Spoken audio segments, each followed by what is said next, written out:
आपको आपकी endocrinal system का दे देगा, क्योंकि इसमें तकरीबन सारे ही वो हार्मोन्स के नाम आ जाते हैं जो कि हम कुछ आप एक डायबिटीज चेक पढ़ भी चुके हैं, और बाकी सारे हार्मोन्स जो आप एंडोक्राइनोलॉजी में कवर करेंगे उनका जिक्र इसमें आ जाएगा।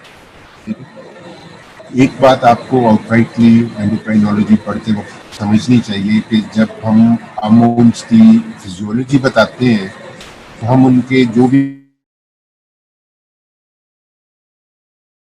ये सब कुछ आप फिजियोलॉजी में पढ़ा है। यहाँ पे हमें सिर्फ ये देखना है कि अगर फार्माकोलॉजी के रेफरेंस से जब हम बात करें तो हम सिर्फ ये देखते हैं कि अगर किसी हार्मोन की बॉडी के अंदर शॉर्टफॉल है किसी वजह से, या एक्सेस है, ज्यादती है, तो हमने उसको किस तरह से मैनेज करना है। और अगर हार्मोन की कमी है बॉडी में तो हमें बाहर से कौन सी ड्रग्स देनी है जो उस हार्मोन की जगह पे काम कर सकें, या उस हार्मोन को ही हम रिकम्बिनेंट टेक्निक के जरिए हमने प्रिपेयर किया होता है मेडिसिन की फॉर्म में, या हम कोई ऐसा एगोनिस्ट जो उन रिसेप्टर्स के ऊपर जाके काम करता है जिनके ऊपर हार्मोन्स काम करते हैं। ठीक है, तो वो ये ड्रग्स पर हम डिस्कस करें। तो अभी हम उस पर आते हैं। इसको हम कहते हैं हाइपोथैलेमिक पिट्यूटरी एंडोक्राइन सिस्टम। तो इसको अगर आप देखें तो ये ऊपर हाइपोथैलेमस है। एक सेकंड में स्क्रीन को बड़ा करने की कोशिश करता हूँ कि ये हमारे पास नहीं से आ जाए।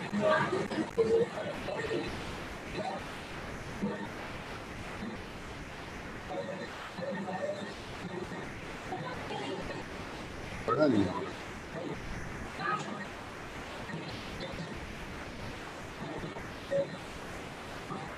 ये स्क्रीन इतनी रहेगी, इससे फुल क्यों नहीं होती है? ये फुल स्क्रीन यही है, फुल स्क्रीन है। अच्छा, और एक इस पे, अच्छा वो इधर से ये भी नजर आ गया मुझे। इसमें वो ऑप्शन आती है ऊपर, लेजर पॉइंटर जो होता है, इससे नहीं आती। हाँ, इसके बाद ये मतलब ये फुल स्क्रीन पे इससे बड़ी होनी चाहिए, बस इतनी आती है। नहीं, वो जो आपकी प्रेजेंटेशन बनाई है वो इतनी बनाई। ये पुरानी बनी है प्रेजेंटेशन, और इस पे हाईलाइटर नहीं, लेजर पॉइंटर किधर गया इसमें? नीचे गया।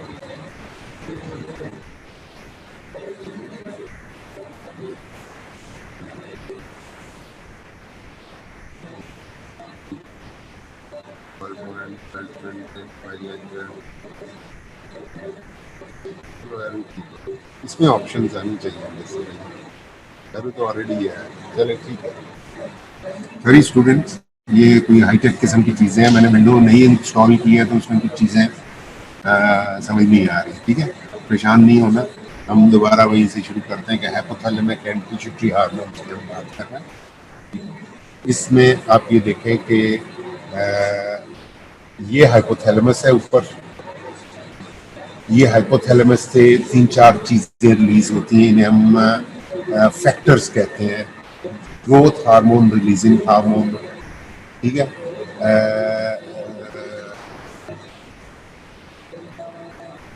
Thyroid releasing hormone, thyroxine, thyrotropin releasing hormone, ठीक है, corticotropin releasing hormone and gonadotropin releasing hormone.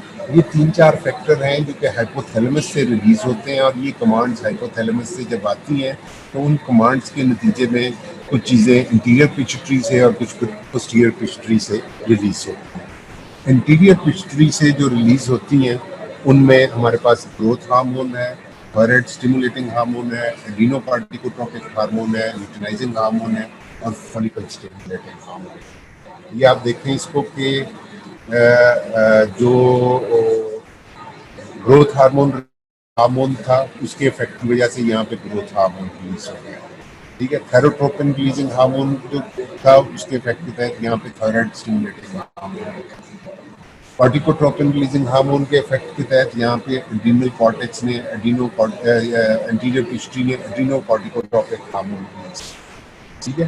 और गोनेडोट्रोपिन रिलीजिंग हार्मोन के इफेक्ट के तहत यहाँ पे ल्यूटिनाइजिंग हार्मोन और फॉलिकल स्टिमुलेटिंग हार्मोन, ये वाले हार्मोन्स जो कि एंटीरियर पिट्यूटरी से रिलीज हुए हैं, growth hormone, thyroid stimulating hormone, adrenocorticotropic hormone, luteinising hormone और फॉलिकल स्टिमुलेटिंग हार्मोन, ये हार्मोन जाके किसी और एंडोक्राइन ग्लैंड पे या टिश्यू के ऊपर एक्ट करते हैं और वहां से फर्दर हार्मोन्स रिलीज होते हैं। जैसे ग्रोथ हार्मोन जो है ये जाके लिवर के ऊपर और टिश्यूज के अंदर इंसुलिन लाइक कुछ ग्रोथ फैक्टर्स रिलीज करता है, ठीक है, जो बॉडी के को कंट्रोल करते हैं और बॉडी की ग्रोथ को कंट्रोल करते हैं। ये थायराइड स्टिमुलेटिंग हार्मोन है, ये जाके थायराइड को स्टिमुलेट करता है और वहां से T3 और T4 रिलीज होता है, ठीक है, थायरॉक्सिन वहां से।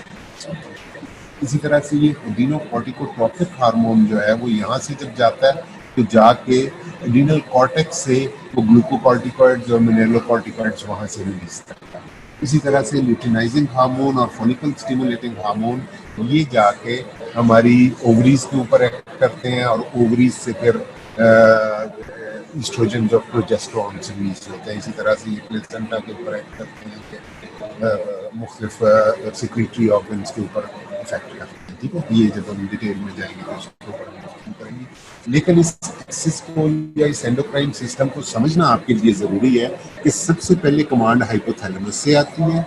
उस कमांड के तहत इंटीरियर पिट्यूटरी और पोस्टीरियर पिट्यूटरी 3-4 चीजें ये हार्मोन्स रिलीज करते हैं और ये हार्मोन समटाइम्स तो जैसे इंटीरियर पिट्यूटरी से प्रोलैक्टिन रिलीज होता है जो जाके डायरेक्टली टारगेट टिश्यूज के ऊपर एक्ट करता है, ठीक है, ब्रेस्ट टिश्यू के ऊपर या मेमोरी ग्लैंड्स के ऊपर जहाँ भी इसने एक्ट करना है ये डायरेक्टली जाके टारगेट टिश्यूज के ऊपर।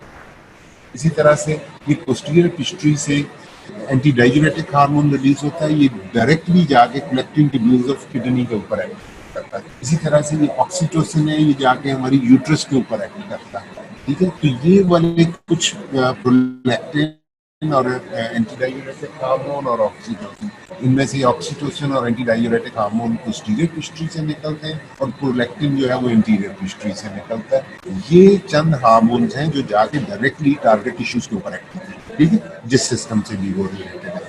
और ये जो इंटीरियर पिट्यूटरी से बाकी हार्मोन्स जो रिलीज होते हैं, growth hormone, thyroid stimulating hormone, adrenocorticotropic hormone, luteinising hormone और फॉलिकल स्टिमुलेटिंग हार्मोन, ये जाके फिर एंडोक्राइन ग्लैंड्स के ऊपर एक्ट करते हैं और जहां से फर्दर हार्मोन्स फिर सिक्रीट होते हैं। जैसे ग्रोथ हार्मोन का मैंने बताया कि लिवर पे एक्ट करता है और जॉइंट टिश्यू पे एक्ट करता है जहां से इंसुलिन लाइक ग्रोथ फैक्टर्स जो है वो रिलीज होते हैं। थायराइड स्टिमुलेटिंग हार्मोन थायराइड पे एक्ट करता है, ये एडिनो ACTH जो है ये एडिनल कॉर्टेक्स पे एक्ट करता है और ल्यूटिनाइजिंग हार्मोन और फॉलिकल स्टिमुलेटिंग हार्मोन जाके ओवरीज के ऊपर एक्ट करता है, ठीक है। तो ये through some other endocrine gland check करते हैं और ये 3 हार्मोन्स डायरेक्टली जाते हैं टारगेट टिश्यू पे। इस पे बड़ा अच्छा एक एमसीक्यू आपसे पूछा जा सकता है कि कौन कौन सी हार्मोन्स हैं जो कि डायरेक्टली जाके एक्ट करते हैं और कौन कौन से हार्मोन्स हैं जो कि अदर एंडोक्राइन टिश्यूज के ऊपर एक्ट करते हैं और वहां से फर्दर मजीद हार्मोन्स की रिलीज होती है, ठीक है। तो कोई एक एक्सेप्शन देके आपसे ये पूछा जा सकता है, ठीक है।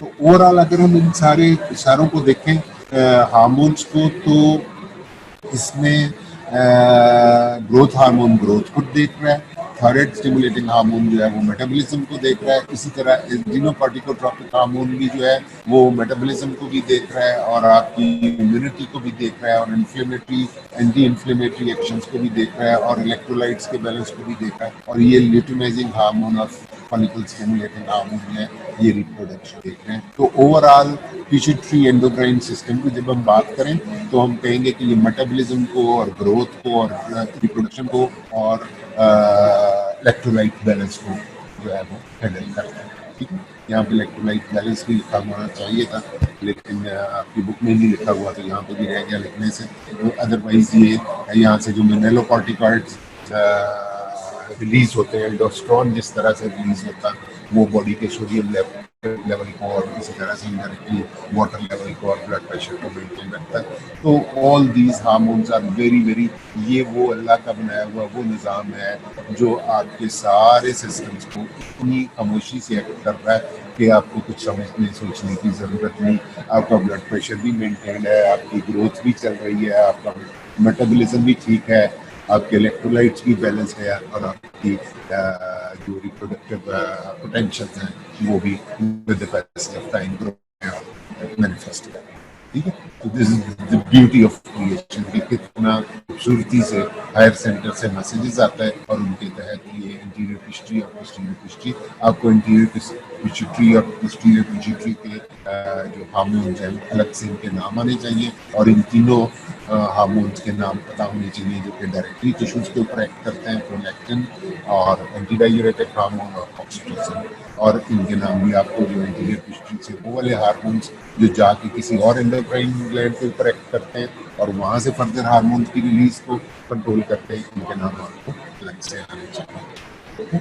Now we move to the next slide. थोड़ा सा ट्रिकी सा टॉपिक है, जरा एक्सटेंसिव सा लगता है, लेकिन मैं अभी आपको इसका लेआउट समझाता हूँ तो आपको समझ आ जाएगा कि आज हम ग्रोथ हार्मोन सिर्फ पढ़ेंगे और इधर से थोड़े से हम फॉलिकल स्टिमुलेटिंग हार्मोन और ल्यूटिनाइजिंग हार्मोन का थोड़ा सा जिक्र करेंगे। बाकी ये एडिनोकार्टिकोट्रोपिक हार्मोन जो कि एंटीरियर पिट्यूटरी से रिलीज हुआ था, उससे इसके ऊपर अलहदा स्टीरॉइड्स, कॉर्टिकोस्टीरॉइड्स का अलहदा चैप्टर है, वो हम डिस्कस करेंगे किस दिन। थायराइड स्टिमुलेटिंग हार्मोन से थायराइड ग्लैंड एक्टिवेट होता है, इसको हम अलहदा से आपकी बुक में एक चैप्टर है, ये अलहदा से हम डिस्कस करेंगे किसी दिन। और इसी तरह से प्रोलैक्टिन का थोड़ा सा जिक्र हम आज कर देंगे और इनका आज कर देंगे। उसके अलावा जो पेंक्रियाटिक हार्मोन्स हैं और बाकी डायबिटीज वगैरह वो चैप्टर्स भी आपकी बुक में अलग है। पैराथायराइड हार्मोन्स के ऊपर जो कैल्शियम मेटाबॉलिज्म कंट्रोल करता है, उनके ऊपर भी अलग से चैप्टर है। तो आज का ये चैप्टर जो है ये आपको बेसिकली एंडोक्राइनोलॉजी का लेआउट समझाता है, तो उसमें हम ग्रोथ हार्मोन को थोड़ी सी डिटेल में डिस्कस करेंगे और थोड़ा सा इनको भी डिस्कस करेंगे। सेक्स हार्मोन के ऊपर एक अलग चैप्टर है और एंड्रोजन्स के ऊपर, लेकिन यहाँ पे जितना आज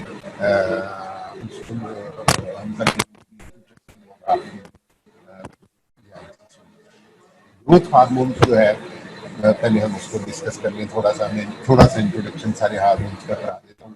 कि ग्रोथ हार्मोन आपको पता है कि ये हमारी ग्रोथ के लिए रिस्पॉन्सिबल है, ये जाके लिवर पे और कुछ और टिश्यूज के ऊपर एक्ट करता है और वहां से insulin like growth factors release होते हैं। ठीक है, IGF भी कहते हैं, 1 2 3 इनके नंबर है वो हम डिटेल में आगे जाएंगे तो डिस्कस करेंगे। तो असल में ग्रोथ हार्मोन ग्रोथ को कंट्रोल करता है किसी बंदे की को through release of these insulin like growth factors from the liver and some other tissues. ठीक है, ये ग्रोथ हार्मोन है। एडिनोकार्टिकोट्रोपिक हार्मोन, ठीक है, ये एड्रिनल कॉर्टेक्स के ऊपर एक्ट करता है और वहां से क्या क्या रिलीज होता है, वहां से ग्लूकोकॉर्टिकॉइड्स रिलीज होते हैं और मेलोकॉर्टिकॉइड्स चीज रिलीज होते हैं, ये कार्टिसोल वगैरह और ये एल्डोस्टेरोन वगैरह। मेलोकॉर्टिकॉइड्स एल्डोस्टेरोन जो कि सोडियम और पोटेशियम के बैलेंस को कंट्रोल करता है या सोडियम को रिटेन करता है, पोटेशियम को यूज करवाता है वगैरह वगैरह, वो पहले कर चुके हैं इस रॉक चैप्टर में, हाइड्रोजन में आप एल्डोस्टेरोन मैकेनिज्म समझ आए। ठीक है, और एंड्रोजन्स भी यहाँ से ग्लूकोकॉर्टिकॉइड, मेलोकॉर्टिकॉइड एंड एंड्रोजन्स ये रिलीज थायराइड से थायराइड ग्लैंड पे एक्ट करता है, थायराइड स्टिमुलेटिंग हार्मोन। ठीक है, और वो थायरॉक्सिन की रिलीज कॉज करता है। इसी तरह से फॉलिकल स्टिमुलेटिंग हार्मोन और ल्यूटिनाइजिंग हार्मोन फीमेल्स में क्या करते हैं, फॉलिकल स्टिमुलेटिंग हार्मोन फॉलिकल्स को, ओवरी के अंदर जो फॉलिकल्स की मैच्योरेशन है उसको एक्सपीडाइट करता है और उसके बाद फिर ल्यूटिनाइजिंग हार्मोन जो है वो ओवुलेशन कॉज करता है और उसके बाद के जो प्रोसेस जो भी यूट्रस के साथ जो कुछ होता है साइकिल में वो सारा और सारे कुछ को फीमेल्स में फॉलिकल स्टिमुलेटिंग हार्मोन और ल्यूटिनाइजिंग हार्मोन कैरी करते हैं। ठीक है, और ऊपरी से फिर दो और हार्मोन्स रिलीज होते हैं, ईस्ट्रोजन और प्रोजेस्टेरोन, जो आपके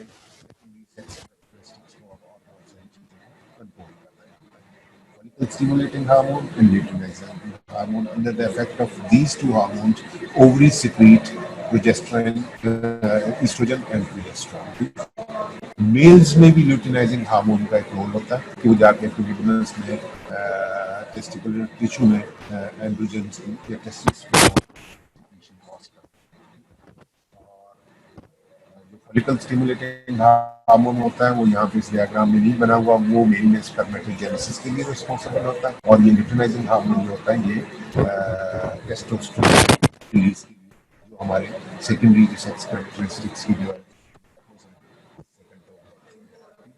स्पर्मेटोजेनेसिस जो है वो फॉलिकल स्टिमुलेटिंग हार्मोन के लिए, फॉलिकल स्टिमुलेटिंग हार्मोन जाके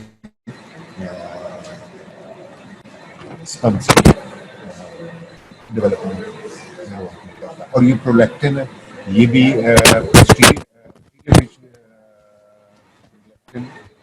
पिट्यूटरी का हार्मोन जो डायरेक्टली जाके ब्रेस्ट टिश्यू के ऊपर एक्ट करता है। और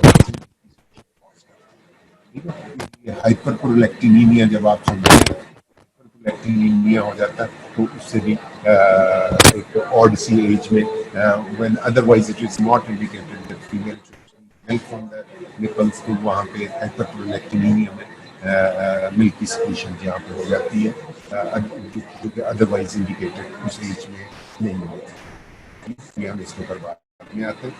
तो growth hormone, adrenocorticotropic hormone, thyroid stimulating hormone, follicle stimulating hormone और ल्यूटिनाइजिंग हार्मोन और ठीक है, इन चारों का थोड़ा थोड़ा जिक्र हम करेंगे।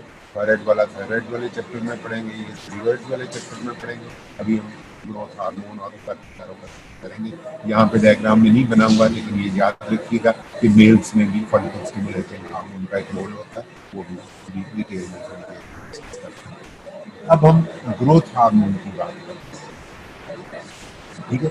अब शुरू से दोबारा वही कहानी के कहाँ से growth hormone releasing hormone hypothalamus से आया, फिर एंटीरियर पिट्यूटरी से ग्रोथ हार्मोन रिलीज हुआ, उसमें insulin like growth factor IGF जिन्हें कहते हैं, लिवर से और दूसरे कुछ और जगहों से भी आईजीएफ बनते हैं, लिवर से भी बनते हैं खास तौर पे, और उसके अलावा बाकी टिश्यू से भी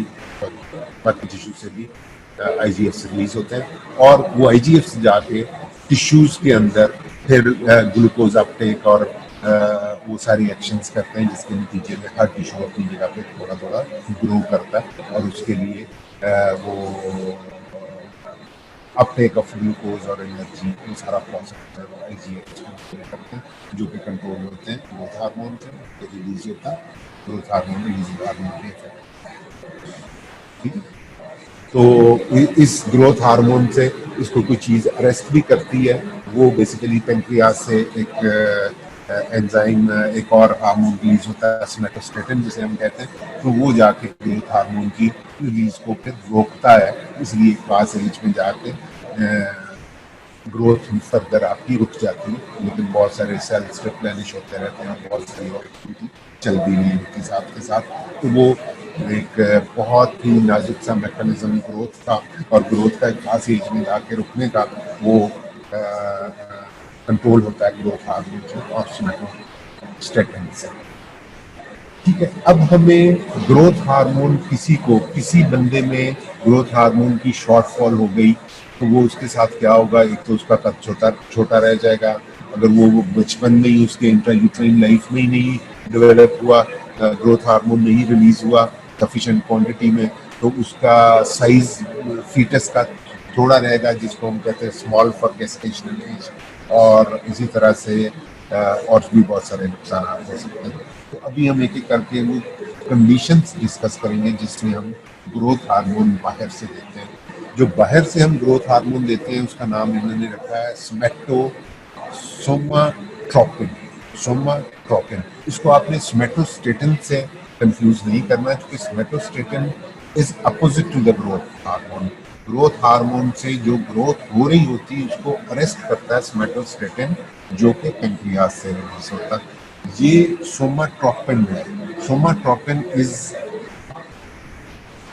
growth hormone which has been developed by recombinant technology, ठीक है, recombinant form of human growth hormone, ठीक है। ग्रोथ हार्मोन से मतलब थोड़ा सा टिश्यू लेके थोड़ा सा ग्रोथ हार्मोन वाली जीन्स लेके उससे हमने ग्रोथ हार्मोन आर्टिफिशियली चीजें बना ली, आसान पानी आप ये समझ लें।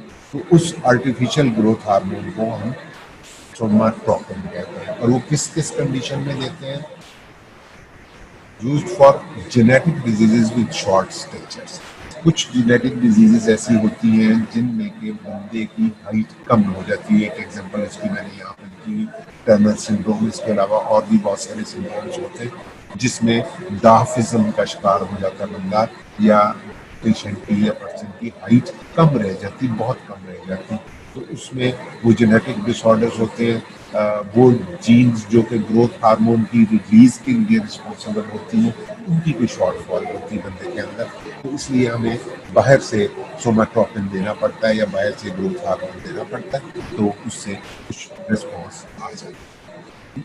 नंबर वन ये चीज था इनका। दूसरा, chronic renal failure leading to short stature in children. वो बच्चे जिनके अंदर क्रॉनिक रीनल फेलियर होता है या कोई रीनल टिश्यू की एनोमली होती है या उनकी किडनीज ठीक काम नहीं कर रही होती, तो आपको पता है कि किडनी से हीमोपोएटिन भी सिक्रीट हो रहा होता है और एक वाइटल ऑर्गन है हमारा। तो क्रॉनिक रीनल फेलियर से जो बच्चे सफर करते हैं किसी भी वजह से, उनकी भी हाइट कम रह जाती है, उनका भी स्टेचर शॉर्ट रह जाता है। तो उन पेशेंट्स में भी उस शॉर्ट स्टेचर को करेक्ट करने के लिए, उसकी ट्रीटमेंट के लिए हम सोमाट्रोपिन यूज करते हैं। ठीक है। उसके बाद तीसरी कंडीशन ये है कि small for gestational as children, वो बच्चे जिनका किसी भी वजह से इंट्रायूट्राइन लाइफ में इनकी ग्रोथ उतनी हो नहीं हुई होती, या तो वो प्री मेच्योर डिलीवर हो जाते हैं या फुल टर्म बेबीज भी होती हैं, लेकिन उनका वो अंडर वेट होते हैं, उनकी मदर मेल नॉरिश होती है या उसको कोई प्रॉब्लम होती है, या उस बच्चों में ग्रोथ फैक्टर की कोई एनोमली होती है, ग्रोथ हार्मोन की कोई शॉर्टफॉल होती है, तो वो बच्चे they are called small for gestational age. मतलब अगर 36 वीक्स है इंट्रायूट्राइन लाइफ उनकी, तो उनका जो साइज होगा बच्चे का वो कोई 20 वीक्स के आसपास होगा या 22 वीक्स के आसपास होगा। They are small for the gestational age. जितनी उनकी हिस्ट्री से उनकी एज पता चल रही होती है इंट्रायूट्राइन, उसकी निस्बत उनकी बॉडी का साइज कम होता है। ठीक है। तो उन बच्चों को भी बाद में हम ग्रोथ हार्मोन देके वो जो एक कमी रह गई होती है उनकी ग्रोथ में, हम किसी हद तक कम्पनसेट कर सकते हैं। फिर है ग्रोथ हार्मोन डेफिशिएंसी, सीधी सीधी, कि बाकी कोई नॉर्मली नहीं, कोई जेनेटिक डिसऑर्डर नहीं है, कोई क्रोनिक रीनल फेलियर नहीं है, कोई स्मॉल फॉर गेस्टेशन की हिस्ट्री नहीं है, लेकिन बंदे के अंदर ग्रोथ हार्मोन किसी वजह से नहीं बन रहा, उसके हायर सेंट्रस में, उसके हाइपोथैलेमस में ग्रोथ हार्मोन, रिलीजिंग हार्मोन नहीं रिलीज हो रहा, या ग्रोथ हार्मोन नहीं रिलीज हो रहा, या ग्रोथ हार्मोन की किसी भी वजह से डेफिशिएंसी है, तो उन लोगों को भी हम सोमाट्रोपिन बाहर से दे सकते हैं। ठीक है। ये सोमाट्रोपिन हम। उसके अलावा एड्स एसोसिएटेड वेस्टिंग। ठीक है। एड्स का आपको पता क्या होती है। ठीक है। उस एड्स में मसल वेस्टिंग हो जाती है, patients they lose their body mass, और उनका लीन मैस, जिसको लीन बॉडी मैस कहते हैं। लीन बॉडी मैस होता है कि बंदे के टोटल वेट में से उसकी बॉडी में जितने फैट्स हैं उनका वेट माइनस कर दिया जाए, तो बाकी को हम लीन बॉडी मैस कहते हैं। तो लीन बॉडी मैस की मेंटेनेंस जो है, ये ग्रोथ हार्मोन के मेन कामों में से एक है कि बंदे की जिस्म कितना ग्रो करना है, उसका मस्कुलर कंटेंट कितना होना है उसमें, और बोनी कंटेंट कितना होना है, और कितनी बोन्स ग्रो करनी है, और कितना उनकी डेंसिटी होनी, ये बहुत सारी चीज़ें ग्रोथ हार्मोन उसमें उसका रोल होता है। तो इसलिए अगर एड्स के पेशेंट्स में मसल्स की वेस्टिंग हो जाए या वो बहुत कमज़ोर हो जाए, तो उनको भी समटाइम्स ग्रोथ हार्मोन थोड़ा सा देने से या सोमाट्रोपिन देने से वो बेहतर होता है। ठीक है। कंट्रोवर्शियल इन इडियोपैथिक शॉर्ट स्टेचर। अब कोई बंदा है जिसमें ना ग्रोथ हार्मोन की शॉर्टेज है, ना उसको कभी एड्स हुई है, ना वो स्मॉल फॉर गेस्टेशनल एज था, ना उसको क्रॉनिक रीनल फेलियर था, ना उसको कोई जेनेटिक डिजीज है, अभी उसका बेसिक कद छोटा, ये अम्मी अब्बा का कद छोटा था, या वो मतलब उसकी नानी का कद छोटा था। बहुत सारे बच्चे होते हैं फैमिली में, उनके साइजेस ठीक होते हैं, उनकी हाइट्स ठीक होती है, किसी एक बच्चे का कद छोटा रह जाता है, तो माँ बाप बताते हैं, सारी उम्र लोगों को यही कहते रहते हैं कि इसका कद अपनी नानी में चला गया या इसकी दादी में चला गया। तो ये इसको हम कहते हैं इडियोपैथिक शॉर्ट स्टेचर। कोई इनोमली नहीं है, कोई बीमारी नहीं है, लेकिन बंदे की हाइट शॉर्ट रहेगी, तो उसमें हम क्या ग्रोथ हार्मोन दे के उसके कद को लंबा कर सकते हैं या नहीं कर सकते। तो ये अभी जरा कंट्रोवर्शियल है, क्योंकि ग्रोथ हार्मोन एक बहुत बेसिक सी चीज है, इसके साथ जब हम प्ले अराउंड करेंगे तो कोई नुकसान भी कर सकते हैं। तो लेकिन वो कहते हैं बहुत पता नहीं लंबी ट्रीटमेंट करते हैं एक आध इंच का या 1 से 1.5 इंच का, 3 इंच का, ज्यादा से ज्यादा इतना फर्क पड़ सकता है, 1-2 इंच का। ठीक है, तो ये कंट्रोवर्शियल है, ये मतलब एडवाइस नहीं है। अल्लाह ने जिसको जितना कर दिया उसको चाहिए कि उसके ऊपर अल्लाह का शुक्र करे कि जिंदगी दी है और सेहत दी है, और अपनी सेहत के साथ अभी खिलवाड़ करने की कोशिश, बाहर से ग्रोथ हार्मोन की शॉट्स लेके, इट्स नॉट एडवाइस। ठीक है, तो इसलिए मैंने, चूँकि वेस्ट में हमारे तरह के रिलीजियस और एथिकल इश्यूज तो ज़रा कम होते हैं, लेकिन वो कहते हैं कि इससे जितना बेनिफिट होना है थोड़ा सा खर्च बढ़ जाएगा, लेकिन अंदर 4 चीज़ें और उसके सिस्टम में खराबियाँ आ जाएंगी तो बेहतर है। आफ्टर इंटेस्टाइनल डिसेक्शन, अब समटाइम्स ऐसे होता है कि किसी एक्सीडेंट के बाद या किसी पोस्ट ऑपरेटिव एडियंस बन जाती है उनकी वजह से, या कोई ट्यूमर होता है उसकी वजह से हमें पेशेंट की जो इंटेस्टाइन है उसको काट देना पड़ता है, उसको छोटा कर देना पड़ता है, बीच में से उसका 2 फुट का या 3 फुट का टोटा निकाल देते हैं। ठीक है, तो उसको एनास्टोमोस कर देते हैं बाकी इंटेस्टाइन को। तो इस निकाल देने के, इंटेस्टाइन के टुकड़े को बीच में से निकाल देने को इंटेस्टाइनल डिसेक्शन है।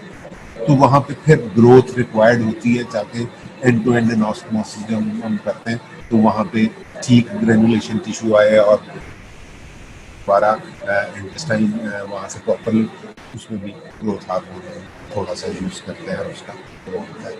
उसके अलावा component of anti ageing programmes, ये अब बहुत दुनिया में मसला है कि लोग बूढ़े होने ही नहीं चाह रहे और वो कहते हैं कि हम जवान ही रहे और हमारी स्किन भी अच्छी रहे और ग्लो करते रहे और सारे हार्मोन्स हमारे परफेक्टली जवानी की तरह रिलीज होते रहे बॉडी में। तो उसके लिए एंटी एजिंग प्रोग्राम्स के तहत या इस स्पिरिट के तहत अपनी जवानी को परपेचुएट करने के लिए ये, और अपनी स्किन को अच्छा रखने के लिए, रिंकल फ्री फेस के लिए ये ग्रोथ हार्मोन का यूज कुछ कॉस्मेटिक्स वाले करते हैं, लेकिन उसमें फार्माकोलॉजी ये कहती है कि इस तरह की गड़बड़ नहीं करनी चाहिए, क्योंकि उससे लाइफ स्पैन कम हो जाता है। ये इनकी एक ऑब्जर्वेशन साइंटिफिक स्टडी है कि जो लोग अपने तई तो एज के अगेंस्ट लड़ रहे होते हैं, लेकिन वो अपनी एज को कम कर रहे हैं। स्किन तो उनकी शायद वक्ती तौर पे कुछ ग्लो कर जाती हो, लेकिन लाइफ उनकी 60 साल की 55 साल अगर रह गए तो उसका क्या फायदा।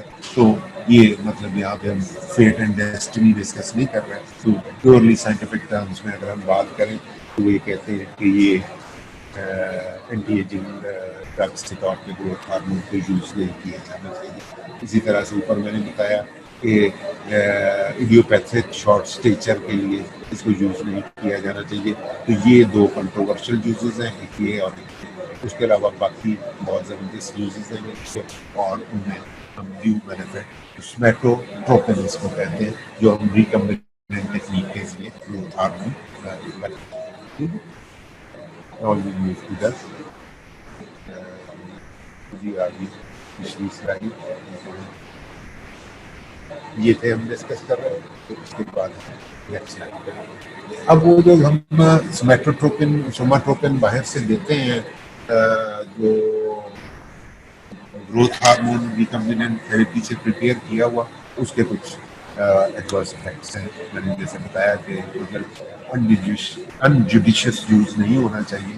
तो सूडोमोटर सेरेब्रा एक चीज़ है, ये ऐसा होता है कि हमारे इंट्राक्रेनियल प्रेशर बढ़ जाता है ग्रोथ हार्मोन की यूजेज से। अगर हम पेशेंट को ग्रोथ हार्मोन बाहर से सोमाटोपिन बाहर से देते हैं तो सूडोमोटर सेरेब्रा एक कंडीशन होती है जिसमें कि इंट्राक्रेनियल प्रेशर बढ़ जाता है और ऐसे लगता है जैसे पेशेंट को ब्रेन ट्यूमर हो गया, हालांकि उसको ब्रेन ट्यूमर नहीं हुआ था, उसका इंट्राक्रेनियल प्रेशर बढ़ा होता है। ठीक है, तो इसको हम सूडोमोटर सेरेब्रा कहते हैं। स्लिप कैपिटल फेमोरल एपिफिसिस, मैंने बताया कि जब आप नॉर्मल फिजियोलॉजी के साथ गड़बड़ करेंगे, ग्रोथ हार्मोन देंगे तो उसे ग्रोथ हो रही है और उधर से एपिफिसिस का टाइम आ गया बोन्स की का। आपको पता है कि जब वो उनका ऑसिफिकेशन हो रही होती बोन की, तो उस वक्त एपिफिजियल जॉइंट्स बनते हैं और वहाँ पे मतलब टिश्यू जो है और ऑस्टियोक्लास्टिक एक्टिविटी हो रही होती, तो कुछ सारे कुछ में डिसबैलेंस आने से या उसके डिस्टर्ब होने से हमारी जो फीमर है उसका हेड जो है वो स्लिप कर जाता है और वो एक तरफ को निकल जाता है, तो इसको हम स्लिप कैपिटल फीमोरल एपिफिशियल जॉइंट कहते हैं। या ये भी मतलब कहा जाता है कि ये ग्रोथ हार्मोन इश्यूज की वजह से प्रोग्रेशन ऑफ स्कोलियोसिस। स्कोलियोसिस होती है जो साइडवर्ड बेंड होता है। हमारी स्पाइनल कॉर्ड में इंटीरियर पोस्टीरियरली दो कर्व्स होते हैं, एक ऊपर होता है एक नीचे होता है। तो अगर साइडवर्ड एक कर्व आना शुरू, साइड वाइज एक कर्व आना शुरू हो जाए, एक तरफ को झुकना शुरू हो जाए स्पाइनल कॉर्ड के, उसको हम स्कोलियोसिस कहते हैं। तो ये भी इसीलिए कि जो बॉडी का ओवरऑल जो मसल मैस है, क्योंकि जब आपकी बॉडी की स्ट्रक्चर बन रहा होता है, उसकी शेप बन रही होती, तो मसल्स का साइज और बोन्स का साइज और उनकी ग्रोथ की जो स्पीड, वो एक बड़े आपस में नाजुक से एक रिदम के साथ क्राफ्टिंग हो रही होती है ह्यूमन बॉडी की। तो उसके साथ जब आप प्ले करते हैं बायोस ग्रोथ हार्मोन देके, तो कोई एक ग्रुप ऑफ मसल्स का होता है या वट एवर हैपेंस, नतीजा उसका ये निकला कि आपकी स्पाइन एक तरफ को झुकना शुरू हो जाए। इसी तरह से हाइपरग्लाइसीमिया हो जाता है। और ये वैसे भी ग्रोथ फैक्टर, अगर किसी बंदे में ज़्यादा रिलीज हो रहा हो तो उसकी हाइट बहुत बढ़ जाए और एक्रोमेगली लोअर जॉ की बोन, आपने फिजियोलॉजी में पढ़ा होगा, ज़रा बड़ी सी बन जाती, तो उसको हम एक्रोमेगली कहते हैं, जैगेंटिज्म कहते हैं। बंदे का हाइट जो है वो 5, 6, 6.5 तक चली जाती है। तो उस सारे कुछ में साथ उसको हाइपोग्लाइसीमिया भी होता है। वो तमाम लोग जिनके अंदर एक्रोमेगली होती, उनमें इनवेरिएबली साथ हाइपरग्लाइसीमिया भी होता है। तो एडिमा हो जाता है, माइल्जियास होते हैं, आर्थ्रेंजिया हो सकता है, जॉइंट पेन्स हो सकते हैं, मसल पेन्स हो सकते हैं। तो ये सोमाटोपिन टॉक्सिसिटी यानी बायोप्सी जब हम ग्रोथ हार्मोन दें तो उसमें ये 4 चीज़ें सारी की सारी अपनी जगह पे मतलब बड़ी स्पेसिफिक चीज़ें हैं, उनको आप समझना। सेरेब्राइन और स्लिप कैपिटल फीमोरल एपिफिसिस स्लिप हो जाती है, यानी हेड ऑफ द फीमर उसकी नेक के ऊपर स्ट्रेट आने की लिए एक तरफ को निकल जाता है। स्कोलियोसिस हो सकती है, हाइपरग्लाइसीमिया, एडिमा, मैजिया। अब ये एक और चीज है मेकासर्मिन, ये ग्रोथ हार्मोन नहीं है। वो सोमाटोपिन जो था वो ग्रोथ हार्मोन था। मेकासर्मिन क्या है? ये insulin like growth factor 1, insulin या ग्रोथ फैक्टर्स कई सारे होते हैं 1, 2, 3, उनमें से एक insulin factor, insulin like growth factor 1, ये लिवर से रिलीज होता है। कुछ लोग होते हैं उनमें पीछे से ग्रोथ हार्मोन ठीक आता है, लेकिन वो IGF-1 रिलीज नहीं करवा पाता लिवर से। लिवर जो है वो IGF-1 नहीं बना पाता। ठीक है, पीछे से ग्रोथ हार्मोन चूंकि ठीक आ रहा है, इसलिए ग्रोथ हार्मोन दिए जाने का कोई फायदा नहीं, बल्कि उससे आप उसकी टॉक्सिसिटी करेंगे। तो आप डायरेक्टली ऐसे पेशेंट्स को जिनमें उसका स्ट्रेचर छोटा है या कोई भी उसको जो मसला है, या उसको आपने स्मॉल फॉर गेस्टेशनल एज है लेकिन उसमें ग्रोथ फैक्टर की अमाउंट, ग्रोथ हार्मोन की अमाउंट पूरी है, तो हम ये समझते हैं कि जिस पेशेंट में ग्रोथ हार्मोन पूरा है बट लेकिन उसके बावजूद उसकी हाइट अगर कम है या वो स्मॉल फॉर गेस्टेशनल एज है, तो उसमें है जिसके थ्रू ग्रोथ हार्मोन एक्ट करना था, उसकी शॉर्टफॉल। तो उस सूरत में हम पेशेंट को ग्रोथ हार्मोन नहीं देते, बल्कि उसको हम ये इंसुलिन लाइक ग्रोथ फैक्टर जो है वही डायरेक्टली दे देते हैं, और ये भी उसी रिकम्बिनेंट टेक्निक से प्रिपेयर किया जाता है। ठीक है, for children not responsive to growth hormone, उनको चूंकि ग्रोथ हार्मोन की तो शॉर्टफॉल है नहीं, ग्रोथ हार्मोन आप उनको देते तो वो कोई असर नहीं होता उनके ऊपर। तो उसमें ये समझा जाता है कि इंसुलिन लाइक ग्रोथ फैक्टर जो है वो रिलीज नहीं हो रहा, लिहाजा हम जब insulin like growth factor release होगा तो उसका एडवर्स इफेक्ट क्या आएगा? उसका वही एडवर्स इफेक्ट आएगा जो इंसुलिन का होता है, कि वो हाइपोग्लाइसीमिया पॉज, क्योंकि वो इंसुलिन की तरह एक्ट कर रहा है, वो uptake of glucose into the cells के लिए जिम्मेदार है।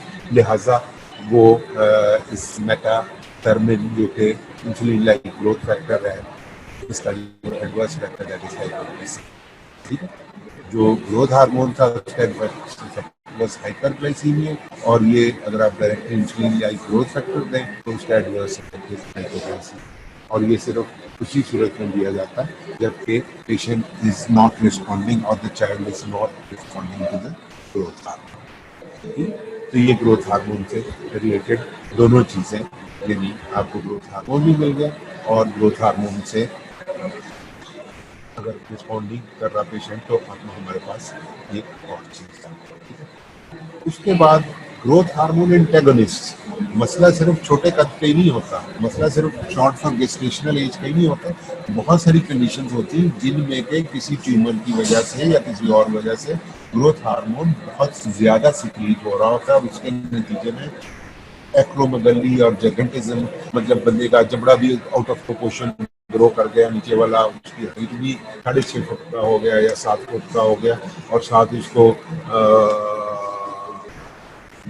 हाइपरग्लाइसीमिया भी हो गया और बहुत सारी और एलिमेंट्स बॉडी के अंदर हो सकती हैं। तो उन पेशेंट्स को ठीक करने के लिए भी या इस तरह के पेशेंट की अरेस्ट को, ग्रोथ को अरेस्ट करने के लिए भी वी नीड सम मेडिसिन। उसके लिए हम ग्रोथ हार्मोन एंटागोनिस्ट यूज करते हैं जो कि ग्रोथ हार्मोन को काम करने से रोकते हैं। तो ये किन कंडीशंस में दिए जाते हैं ये आप देख लें कि pituitary adenomas leading to acromegaly, pituitary का एडिनोमा हो गया तो वहां से ग्रोथ हार्मोन वो फेंके जाएगी सिस्टम में और बंदे की हड्डियां आउट ऑफ प्रोपोर्शन ग्रो करती रहेंगी, जबड़ा उसका पीछे वाला बड़ा सा हो जाएगा, हाइट उसकी 6.5 फुट की हो जाएगी, 7 फुट तक चला जाएगा और उसके अलावा उसको हाइपरग्लाइसीमिया चीजें। तो उन पिट्यूटरी एडिनोमास में हम उस एडिनोमा को तो करेक्ट करें ही करेंगे, लेकिन जो ग्रोथ हार्मोन एक्स्ट्रा रिलीज हो गया उसके हम एंटागोनिस्ट। उसके अलावा और एंडोक्राइन ट्यूमर, इंसुलिनोमा या इंसुलिन की सिक्रीशन ज्यादा हो रही है या गैस्ट्रिनोमा, गैस्ट्रिन की रिलीज ज्यादा हो रही है या कार्सिनॉइड ट्यूमर्स होते हैं, ये न्यूरो एंडोक्राइन ट्यूमर्स हैं, ये बॉडी के किसी भी टिश्यूज में हो सकते हैं, जहाँ से जो सिक्रीटरी टिश्यू है आमतौर पर उसमें होता है। और अगरचे ये कोई बहुत कैंसरस नहीं होते, बिनाइन होते हैं ट्यूमर्स, लेकिन ये कि जब सिक्रीटरी टिश्यू का ट्यूमर हो गया और उसने सिक्रीशन ज्यादा कर दी तो आप अंदाजा करें कि बॉडी में कितनी गड़बड़ें हो सकती है या बॉडी के कितने सारे फंक्शन से अफेक्ट हो सकते हैं। तो ऐसे पेशेंट्स को हम ये ग्रोथ हार्मोन एंटागोनिस्ट देते हैं। यानी ये सिर्फ ग्रोथ हार्मोन के रिसेप्टर्स को ही नहीं स्टॉप करते बल्कि ये इंसुलिन सिक्रीटिंग सेल्स और गैस्ट्रिन सिक्रीटिंग सेल्स और बाकी एंडोक्राइन सेल्स जो है उनकी सिक्रीशंस को भी, उनमें सोमैटोस्टेटिन एनालॉग्स, वो आपको मैंने बताया कि सोमैटोस्टेटिन जो नेचुरल हमारा एंटीडोट है ग्रोथ हार्मोन का, वो सोमैटोस्टेटिन है जो कि पैंक्रियाज से रिलीज होता है और जो कि ग्रोथ हार्मोन के अपोजिट होता है। तो जब किसी बंदे में ग्रोथ हार्मोन ज्यादा सिक्रीट हो रहा है तो उसमें हमें सोमैटोस्टेटिन बाहर से देना पड़ सकता है। तो ये ऑक्टियोटाइड एंड गैम्बियोटाइड, ये दो नामों से आता है। ये क्या करता है ये सोमैटोस्टेटिन, ये inhibits the release of growth hormone. ये तो फिजियोलॉजिकल भी सोमैटोस्टेटिन का ये काम है कि ये ग्रोथ हार्मोन की रिलीज को इनहिबिट करता है। उसके अलावा इंसुलिन की रिलीज को इनहिबिट करता है, ग्लूकागॉन की रिलीज को इनहिबिट करता है और गैस्ट्रिन की रिलीज को इनहिबिट करता है। ठीक है, तो इंसुलिन और ग्लूकागॉन दोनों की ग्रोथ में इनका रोल है, तो उनकी रिलीज को भी ये इनहिबिट कर देगा, ग्रोथ हार्मोन की रिलीज को भी इनहिबिट कर देगा, तो ओवरऑल चीजें काबू में आ जाती है। ठीक है, तो इसको ये सोमैटोस्टेटिन एनालॉग है, यानी नेचुरल सोमैटोस्टेटिन जैसी चीज हम बाहर बना लेते हैं और पेशेंट को देते हैं। टॉक्सिसिटी इनकी क्या है, गैस्ट्रोइंटेस्टाइनल डिस्टर्बेंस हो सकती है, गॉल स्टोन्स बन सकते हैं, ये देखते हैं। ठीक है, ये हम ग्रोथ हार्मोन एंटागोनिस्ट में से number 1 somatostatin. Number 2 dopamine receptor agonist. Dopamine जो है वो ग्रोथ हार्मोन के अपोजिट काम करता है। ठीक है, ये डोपामीन जो है ग्रोथ हार्मोन की, अगर आप मैं पहली बिल्कुल डायग्राम पे जाऊं तो यहाँ पे ये देखें कि यहाँ पे भी इन्होंने सोमैटोस्टेटिन और डोपामीन ये दो चीजें शो की हुई हैं जो कि नेगेटिव इफेक्ट रखती हैं उन हाइपोथैलेमिक सिग्नल्स के ऊपर जो एंटीरियर पिट्यूटरी को जा रहे हैं। तो अगर हम कोई डोपामीन एगोनिस्ट देंगे तो वो यहाँ पे नेगेटिवली एक्ट करके ग्रोथ हार्मोन की रिलीज को कम करेगा। ठीक है, तो सोमैटोस्टेटिन मैंने जैसे बताया कि सोमैटोस्टेटिन एनालॉग भी दे सकते हैं और डोपामीन एगोनिस्ट भी दे सकते हैं। और ये क्या इनका एंड रिजल्ट होगा कि ये ग्रोथ हार्मोन की रिलीज को कम करेंगे। ब्रोमोक्रिप्टीन इसमें ड्रग है। ये अगर आपको याद हो कि हम पार्किंसनिज्म की ड्रग्स में इसका जिक्र आपने पढ़ा होगा। Bromocriptine in high doses it is required for growth hormone secretory tumors। अगर growth hormone की secretion ज़्यादा हो रही है तो ट्यूमर है वहाँ के हायर सेंटर्स में जो कि growth hormone की या पिट्यूटरी एडिनोमा है जो कि growth hormone की रिलीज ज़्यादा कर रहा है, तो हमें फिर डोपामीन काफ़ी ब्रोमोक्रिप्टीन हाई डोजेस में देना पड़ेगी उस रिलीज को ग्रोथ हार्मोन की। ग्रोथ हार्मोन रिसेप्टर एंटागनिस्ट, एक तो ये था कि हम इसकी रिलीज को कम करते हैं ग्रोथ हार्मोन की को सोमैटोस्टेटिन देके या डोपामीन देके, और दूसरा ये कि हम ग्रोथ हार्मोन के रिसेप्टर जिनके ऊपर वो जाके एक्ट करता है उनको हम ब्लॉक करते हैं। तो टैक्सीवोमेंट एक ड्रग है जो कि जो म्यूटेंट ग्रोथ हार्मोन होता है उससे बनाई जाती है। जो ग्रोथ हार्मोन नॉर्मल नहीं होता ये जाके रिसेप्टर्स को आइडेंटिफाई कर लेगा लेकिन कोई ग्रोथ हार्मोन वाली एक्टिविटी नहीं करेगा, ठीक है। तो ये कंपेटिटिव इनहिबिशन कर देगा growth hormone. It is derived from mutant growth hormone with affinity but no intrinsic activity, ठीक है। म्यूटेंट क्योंकि ये ठीक growth hormone mutant growth hormone का मतलब ये कि डीनेचर्ड ग्रोथ हार्मोन है, तो खराब ग्रोथ हार्मोन है जिसके अंदर एफिनिटी तो है ग्रोथ हार्मोन वाले की, लेकिन वो जाके एक्टिविटी नहीं शो कर सकता, कोई इंट्रिंसिक एक्टिविटी नहीं शो कर सकता, ठीक है। तो ये हमारे पास 3 तरह की ड्रग्स आ गई, somatostatin analogues, dopamine receptor agonist और ग्रोथ हार्मोन रिसेप्टर एंटागोनिस्ट। तो ये हम एक्सेस ऑफ ग्रोथ हार्मोन की सूरत में, ठीक है। ग्रोथ हार्मोन हमारा हुआ खत्म, आपने उसके सोमाट्रोपिन भी पढ़ लिया जो ग्रोथ हार्मोन का ऑल्टरनेटिव है, एक्सटर्नली हम देते हैं, और उसके ग्रोथ हार्मोन एंटागोनिस्ट। अब हम थोड़ी सी डिस्कशन फॉलिकल स्टिमुलेटिंग हार्मोन और ल्यूटिनाइज हार्मोन और उनके एनालॉग्स के ऊपर करते हैं तेजी से, क्योंकि हमारे पास टाइम 15 मिनट रह गए।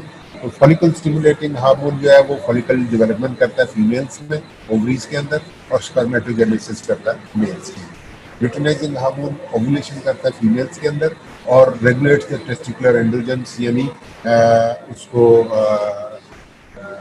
टेस्टोस्टेरोन की सिक्रीशन को कंट्रोल करता है। फॉलिकल स्टिमुलेटिंग हार्मोन और ल्यूटिनाइजिंग हार्मोन का collective action release of estrogen and progesterone from the ovaries, ठीक है। तो ये हमें पता है नॉर्मल फिजियोलॉजी से।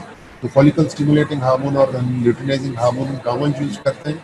नंबर 1 फर्टिलिटी, इनफर्टिलिटी, ठीक है, सॉरी इनफर्टिलिटी, जब मतलब शादी के बाद 2-3 साल तक कोई इश्यूज नहीं होते हैं तो फैमिली का प्रेशर आता है, पीपल स्टार्ट इन्वेस्टिगेटिंग के मेल में प्रॉब्लम है या फीमेल में प्रॉब्लम है। कल्चरली ये हमेशा समझा जाता है कि फीमेल्स के साथ कुछ प्रॉब्लम होती है, लेकिन being doctors you should know कि मेल्स के साथ भी कोई इनफर्टिलिटी की रीजन अटैच हो सकती है। स्पर्मेटोजेनेसिस उनकी ठीक नहीं हुई तो उसको हम उस स्पर्मेटोजेनेसिस को फॉलिकल स्टिमुलेटिंग हार्मोन देके मेल्स के अंदर ठीक कर सकते हैं।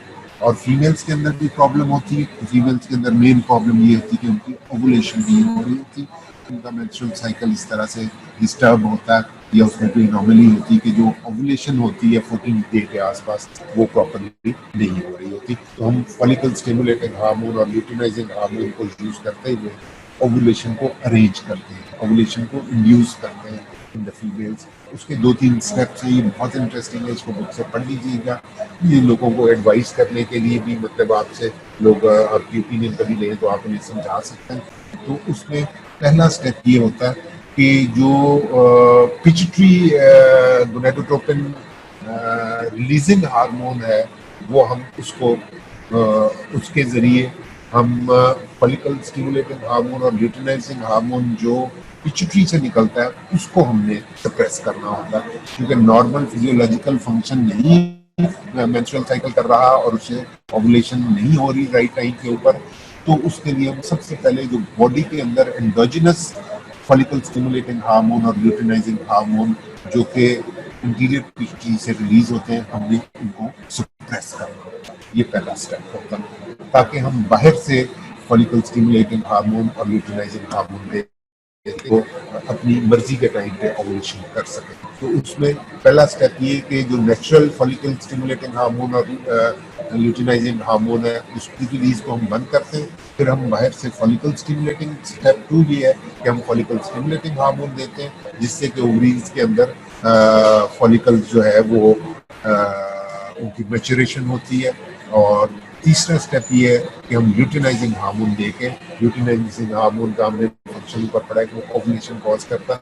तीसरा स्टेप ये है कि हम ल्यूटिनाइजिंग हार्मोन देके ओवुलेशन इंडक्ट करते हैं। ठीक है, तो that is how at a specified time हम मतलब ओवुलेशन को अरेंज कर लेते हैं और उसमें चांसेस बहुत ज्यादा बढ़ जाते हैं।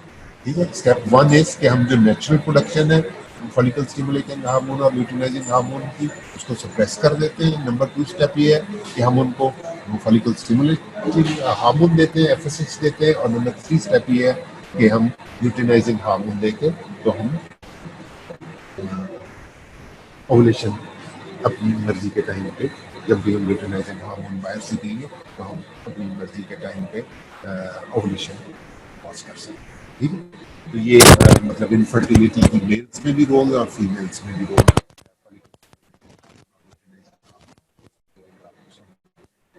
अब यूरोट्रोपिन्स क्या होते हैं? ये mix of follicle stimulating hormone and luteinising hormone.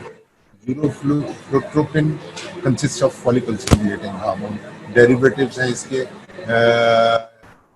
Urotropin alpha, urotropin beta. ठीक है, और तीसरी चीज है यूट्रोपिन, ये इसमें ल्यूटिनाइजिंग हार्मोन। ये वो ड्रग्स हैं जो कि हम यहाँ पे देते हैं। फॉलिकल स्टिमुलेट जब हमें एफएसएच चाहिए होता है स्टेप 2, तो हम ये वाली ड्रग देते हैं। और जब हमें स्टेप 3 में ल्यूटिनाइजिंग हार्मोन चाहिए होता है तो हम ल्यूट्रोपिन देते हैं। और ये कहाँ से ये तीनों ड्रग्स आती हैं? 1 2 3 these are derived from urine of postmenopausal women। postmenopausal women में चूंकि ऊपर से ओवरीज उनकी ईस्ट्रोजन और प्रोजेस्टेरॉन बनाना बंद हो जाती या कम हो जाती, तो उनकी सर्कुलेशन में ज्यादा फॉलिकल स्टिमुलेटर हार्मोन और ल्यूटिनाइजिंग हार्मोन इंटीरियर पिट्यूटरी से रिलीज होकर आया होता है, जो कि उनके यूरिन में प्रेजेंट होता है। तो उससे हम उसको एक्सट्रैक्ट कर लेते हैं। तो अगर हमें फॉलिकल स्टिमुलेटिंग हार्मोन चाहिए हो तो हम इस वाली यूरोफ्लोट्रोपिन को यूज कर लेते हैं, और अगर ल्यूटिनाइजिंग हार्मोन चाहिए हो तो हम ल्यूट्रोपिन को यूज कर लेते हैं। और ये सारी पोस्ट मेनोपॉजल वुमेन के यूरिन से किया जाता है। और ये चौथी चीज है ह्यूमन क्रियोनिक, ये ल्यूटिनाइजिंग हार्मोन को एक्टिवेट करता है और तकरीबन वही इसके एक्शन हैं जो कि ल्यूटिनाइजिंग। ठीक है, तो ये हम प्लेसेंटा से रिलीज होता है। ये तो हम प्लेसेंटल प्रोटीन जो है ये इसको हम एक्सट्रैक्ट करते हैं from the urine of pregnant women. ठीक है, तो ये चूंकि प्लेसेंटा से सिक्रीट हो रहा है तो प्रेग्नेंट फीमेल्स के यूरिन में इसकी काफ़ी क्वांटिटी मौजूद होती, तो वहाँ से हम इसको एक्सट्रैक्ट करते हैं। तो इसका भी रोल है। इनकी यूजेस में आपको बताता हूँ। ये मैंने बता दिया कि ओवुलेशन इंडक्शन के लिए इनफर्टिलिटी को जब आप ट्रीट कर रहे होते हैं तो फर्स्ट स्टेप में ल्यूटिनाइजिंग और फॉलिकल स्टिमुलेटिंग हार्मोन को की जो बॉडी में सिक्रीशन एंडोजेनस सिक्रीशन है उसको हम बंद कर देते हैं। ये स्टेप्स आपको आने चाहिए, आपकी बुक में भी डिस्कस हुए हैं। दूसरा स्टेप ये कि हम फॉलिकल स्टिमुलेटिंग हार्मोन देते हैं। और तीसरा स्टेप ये कि हम ल्यूटिनाइजिंग हार्मोन, ये फॉलिकल स्टिमुलेटिंग हार्मोन है और ये ल्यूटिनाइजिंग हार्मोन है, और इनके यूजेस फर्दर आगे डिस्कस करें।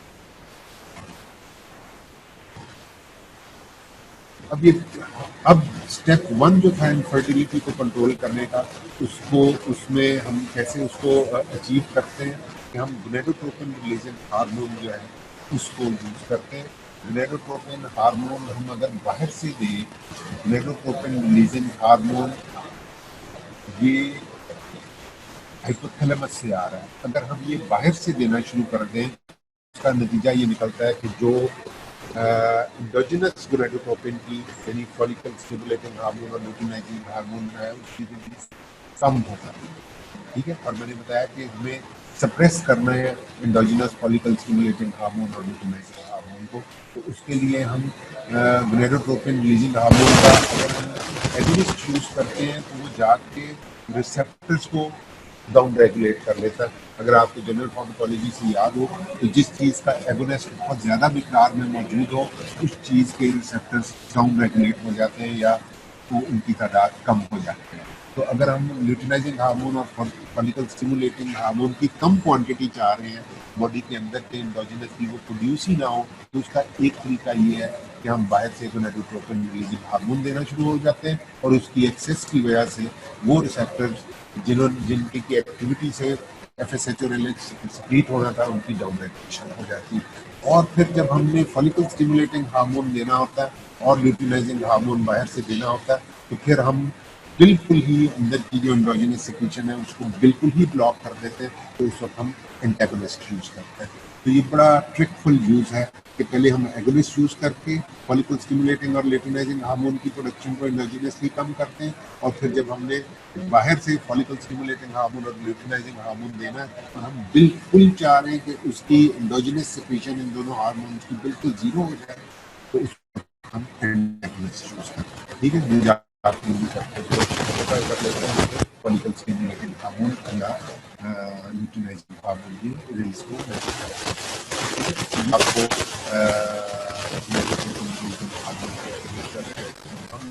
आपको याद होनी चाहिए, एक आध का कम से कम जरूर याद करना और फर्टिलिटी की ट्रीटमेंट में। और उसके बाद एक और स्लाइड आखिरी चैप्टर की कि प्रोलैक्टिन की सिक्रीशन, अगर प्रोलैक्टिन एंटीरियर पिट्यूटरी से रिलीज होता है और डायरेक्टली जाकर ब्रेस्ट टिश्यू के ऊपर काम करता है, तो पिट्यूटरी का अगर एडिनोमा हो जाए एंटीरियर या पिट्यूटरी में कोई ट्यूमर डेवलप हो जाए तो उससे हाइपरप्रोलैक्टिनीमिया हो जाता है, जिसकी वजह से एक तो ये इनफर्टिलिटी हो जाती है, सारे बॉडी का सिस्टम डिस्टेबलाइज हो जाता है और ग्लैक्टोरिया हो जाता है। ये मतलब फीमेल में अनमैरिड फीमेल में या पोस्ट मीनोपॉजल फीमेल्स में भी निपल से वाइट सा मिल्की सा डिस्चार्ज होना शुरू हो जाता है और मेल्स में भी समटाइम्स ये हाइपरप्रोलैक्टिनीमिया में इस किस्म का डिस्चार्ज शुरू हो जाता है, उसको हम ग्लैक्टोरिया कहते हैं। ठीक है, तो इसकी जो ट्रीटमेंट है वो डोपामीन D2 रिसेप्टर एगोनिस्ट हम देते हैं, ब्रोमोक्रिप्टीन वगैरह, ये जो physiological inhibitor of prolactin secretion. ठीक है, तो ये आपको याद होगा कि एंटीसाइकोटिक्स जब हम पढ़ते हैं तो वहाँ पे हाइपरप्रोलैक्टिनीमिया का जिक्र, इसको आप उसके साथ रिलेट करेंगे तो आपको इसकी स्टोरी समझ आ जाएगी कि डोपामीन की एक्सेस की वजह से साइकोसिस होती है और डोपामीन की शॉर्टफॉल की वजह से हाइपरप्रोलैक्टिनीमिया होती है। ठीक है, तो इसलिए हम डोपामीन एगोनिस्ट जब देते हैं ब्रोमोक्रिप्टीन वगैरह या पर्कोलाइट, जिससे हम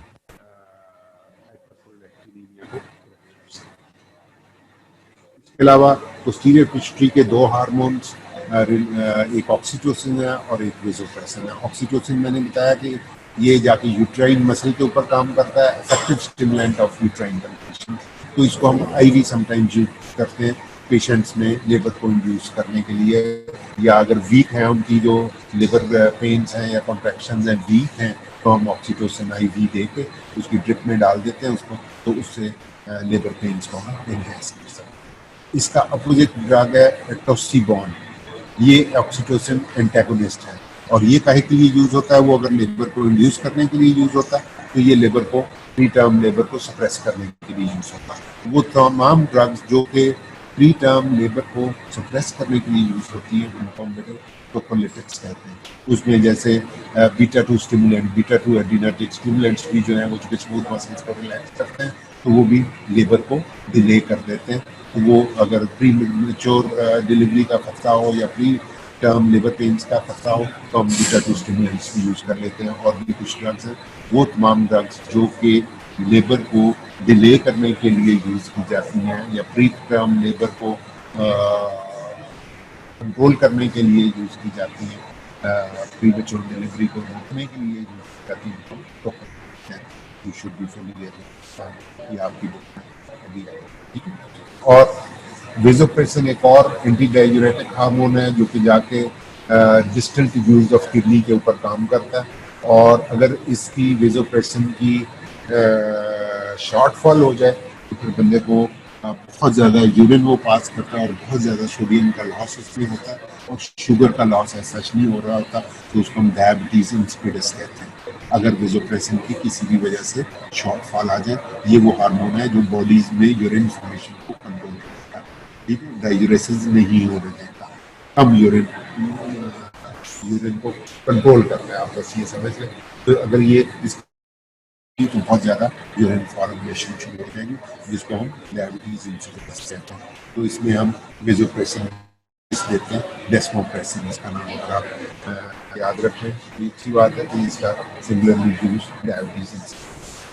और इसी तरह से जो एंटेगोनिस्ट हैं, अगर किसी वजह से एंटी डायरेक्टिक हार्मोन की रिलीज ज़्यादा हो गई है तो बॉडी के अंदर फ्लूइड की रिटेंशन शुरू हो जाएगी, तो फिर हमें वेजोप्रेसिन का एंटेगोनिस्ट देना पड़ेगा। ये ड्रग का नाम है, अगर आप याद रखते हैं तो ये फ्लूइड रिटेंशन में। With this we come to the end of the lecture. Questions इसमें बहुत सारे आपके पास होंगे, लेकिन मेरे पास टाइम नहीं रहा. Still if you can come up with any